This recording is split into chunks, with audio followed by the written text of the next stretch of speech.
हम सरिता झा अहाँ सबके गोर लागै छी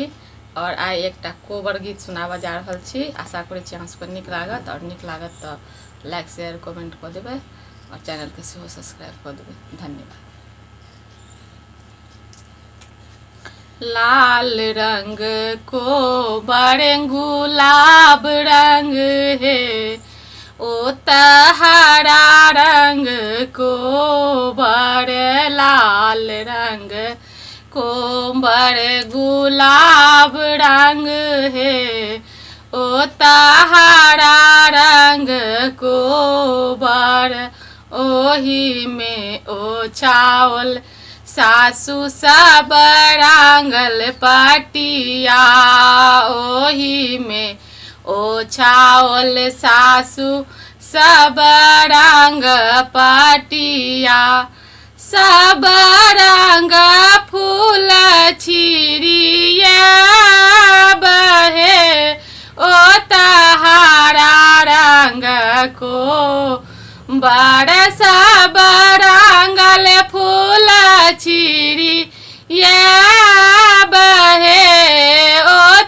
हरा रंग कोबर लाल रंग कोबर गुलाब रंग है ओ हरा रंग कोबर ताही पैसी सूता गेला दूल्हा से रामचंद्र दूल्हा ताही पैसी सूता गेला दूल्हा से रामचंद्र दूल्हा कन्या सुहबे सुतु संग साथ है ओ हरा रंग को बड़ कन्या सुहबे सुतु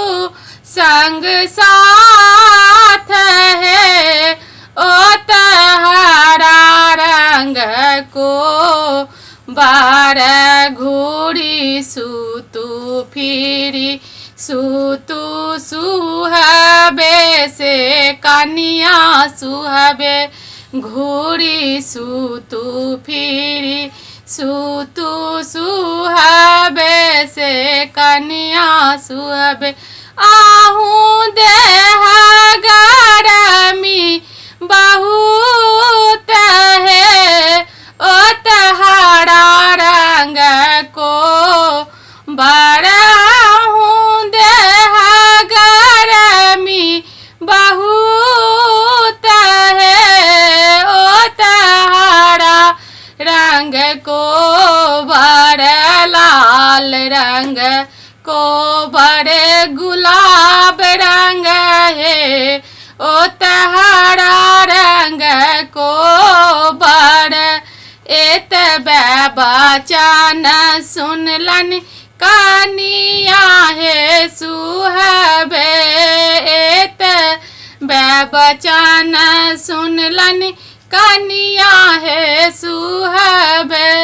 से जा छोड़ी भुइया लौट जाई है ओ हरा रंग को बड़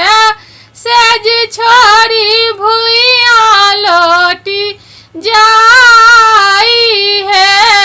ओ हरा रंग को बड़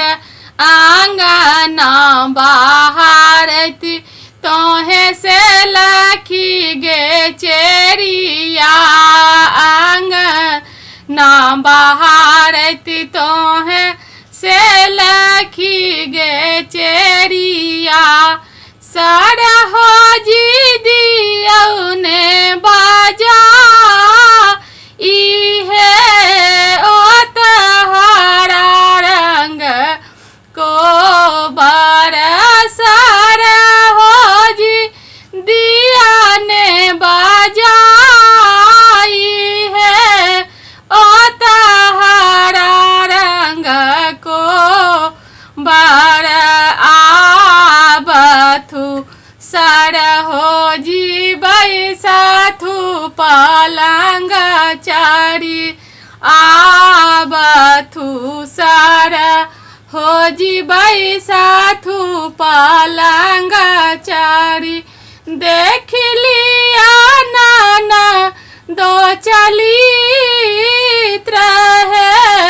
ओ तहरा रंग को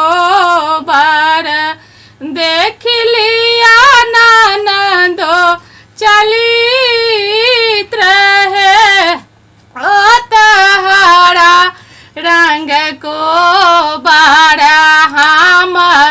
रोना नदिया दुल्हा गंगा जी के माँ गल हम रोना नदिया दुल्हा गंगा जी के मांगल फूल सन छाती सुकु मारी है ओत हरा रंग को बार फूल सन छाथिन सुकु मारी है ओत हरा रंग को बार जुगे जुगे जीवाथु रामचंद्र दुल्हा जुगे